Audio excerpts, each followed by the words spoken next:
তুই ওরা সুদে নিয়ে কর দাঁড়া চুপ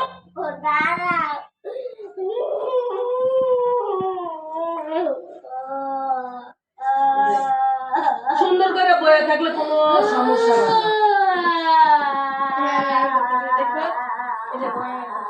এই যে ফাঁকে দিয়ে গেছে মানে এটার ফাঁকে দিয়ে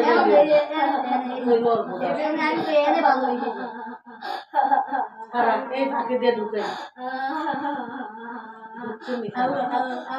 রাগ কর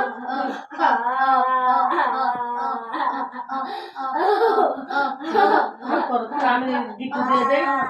ধীরে ধীরে